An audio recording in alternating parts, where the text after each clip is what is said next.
Enea kapatid ko, naway sumainyo ang kapayapan, engi Diyos, gayon, nais kitang anjajahang sa isang bagay na napaka-espesyal, ang isang kakibang panalangin. Isang panalangin na tumatago sa kailaliman, NG, kaluluwa. Hindi ito basta-bastang panalangin, kundi isang makapangyarihang panalangin na ginawa upang direktang kausapin ang puso, NG, di Diyos tungkol sa isang napakaseryosong baga imenos ayang gipaglaya mula sa kasamahan.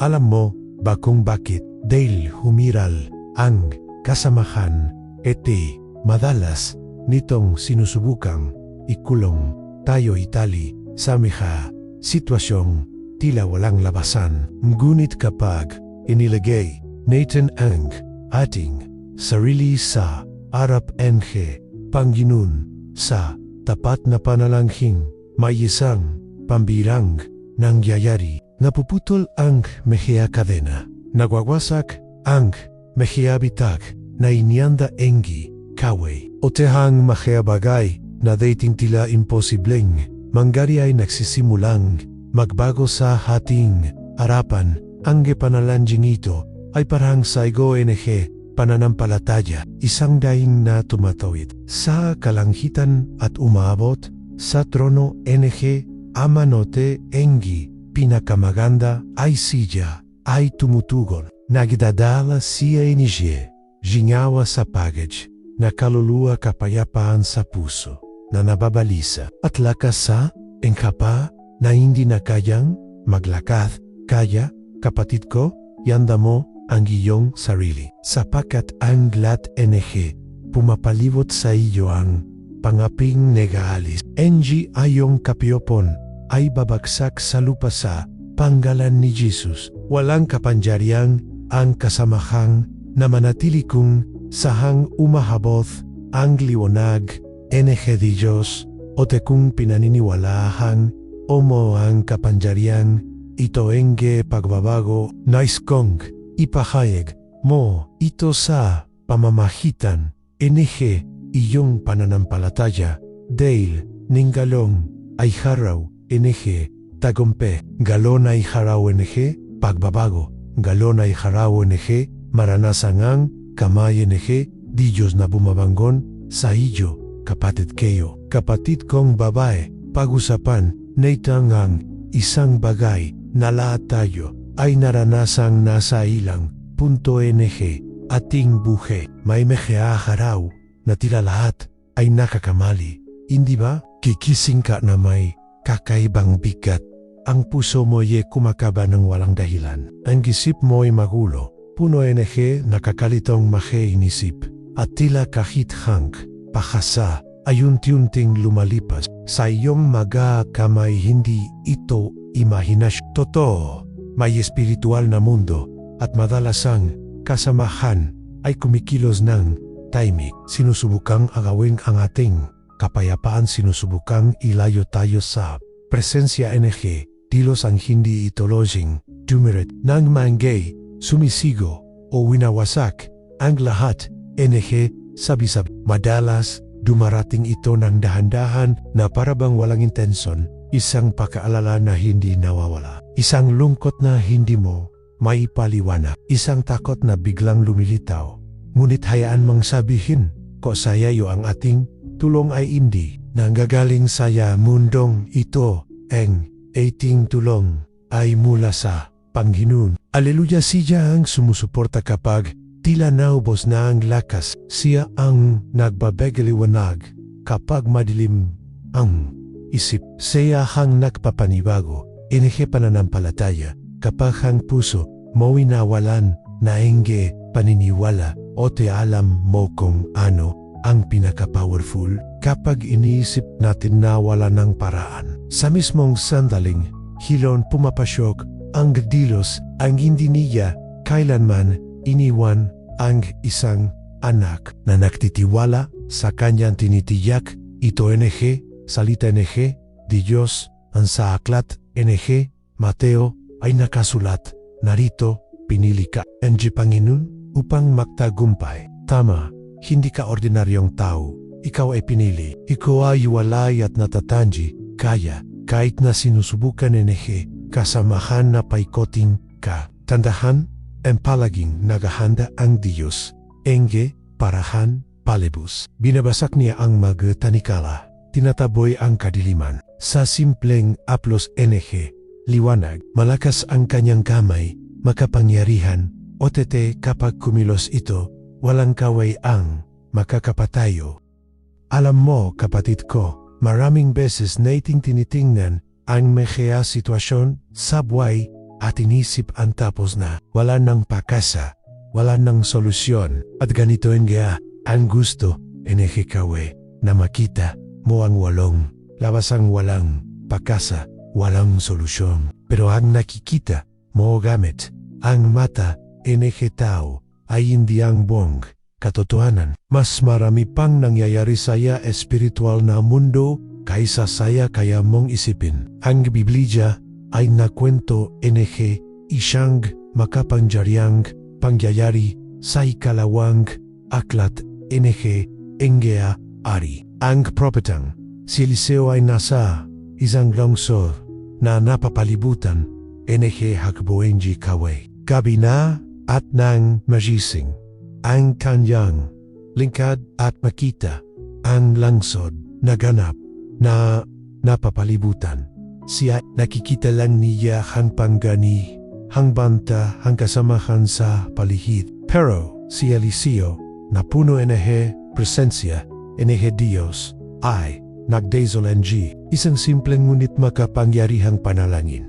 Panginoon, buksan mo ang kanyang mega mata upang makakita siya. Sa sandaling iyon nagbukas ang espiritual na mata lingkod o te alam mo ba ang nakita niya? Mga bandok at bandok mga kabayo o ti mga karway o ay sa palihid na nakpoprotekta saya kanila. Ibig sabihin, mas marami pang anghel ang handang lumaban para saya kanila kaysa sayam kaaway na naktatangkang sirain sila. At gusto kong sabihin sa yung gayon ang ganito, ring ang nangyayari sa'yo. Baka nakikita mo lang hang mihiya problema, utang, karamdaman, mege atake, mege saradong pintuan. Pero ang Diyos ay may meheaukvong makalanghit na nakapalihit siyo. Kahit hindi mo napapansin, ang langit ay kumikilos para sa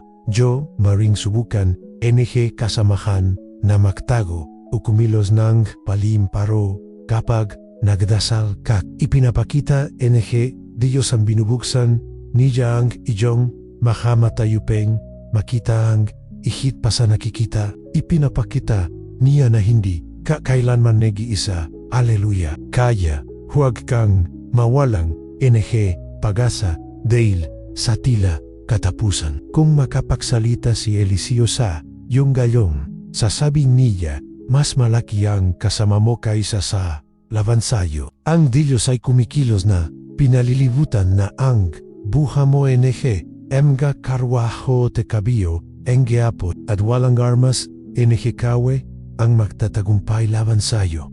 Kapatid kayo, hayaan mo akong ipaalala sa ang isang bagay na baka gusto kawe na makalimutan. Moneng salita Diyos ay puno mga pangako para sa iyong buhay. Mga pangako tagumpay, kalitasan at proteksyon. O tiyang ipinapangako Diyos kanyang tinutupad. Malinaong Biblia sa sinabi sa Isayas 5:4-17 hanganumang sandata na hinawalaban sa iyo'y hindi magtatagumpa. Hitingnan mo hang kapangyarihang ito. Moring bumanggon ang kasamaan maaring may megataong magtatangkang sumira sayo.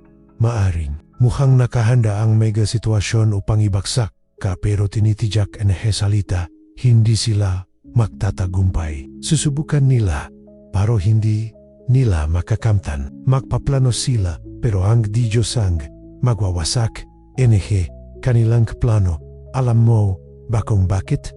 Dahil lang nagbabanta isa iyong buha ay hindi natutulog. Sinasabi NG Awit 121 na binabantayan niya ang iyong pagpasak o te paglabas mula ngayon o te magpakailanman. Ibig sabihin, napapaligiran ka ng protection ang kataas-taasan, araw at gabi, sa bahay man o sa dahang, sa trabaho o sa pahingaw, pero tandaan hindi ibige sabihin na hindi ka dadaan sa mekalaban ang kaibahan lang ay hindi kagnegis habang ang mundo ay nawawalan pag-asa. May Diyos ka na lumalaban sa iyong emgalaban. Abang ang iba ay bumawasak, ikaw ay nananatiling matatag dahil nasa ilalim ka makapangyarihang kamay Panginoon, siya ang iyong kanlungan. Siya ang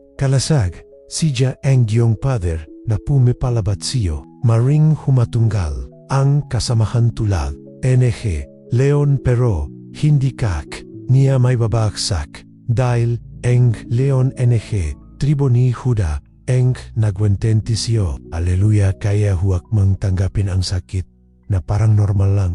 Huwag mong tanggapin ang pang-aapi bilang karaniwan. Itaas mo ang iyong ulo. Hindi ka biktima. Ikaw ay nagwagi kay Kristo Jesus ang tahong nasa Diyos ay hindi natatakot sa inaharap dahil alam na tiyak ang tagumpay.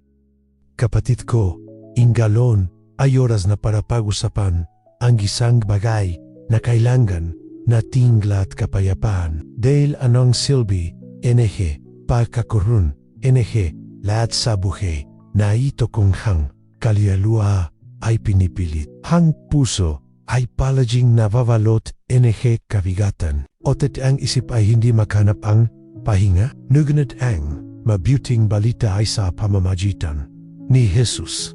Natatagipuan natin ang ligtas.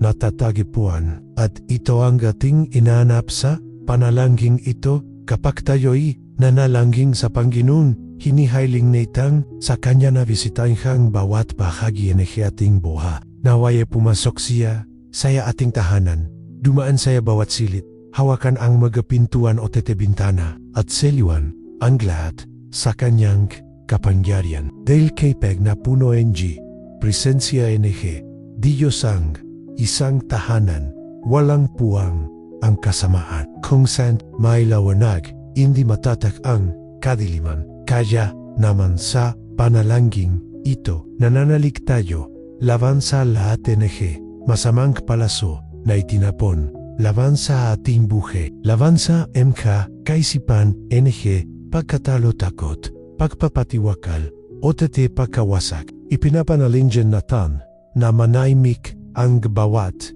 tinig kawe at na ang tinig lamang ang Panginoon ang amelinggongo sa loob na meno sa tinig na nagdadala paghasa, direction, lakas o titibuhay. Nanalangin din tayo para saya kagalingan o titikalahan na ang karamdamang ay mapipihilan, ang sakit ay maibsang at ang bawat espiritual na pang-aapi ay mapalis sa panggalan ni Jesus on hipinapanal. Ang hinatan na ang magatanang nasa labanan ay may balik sa kayusan.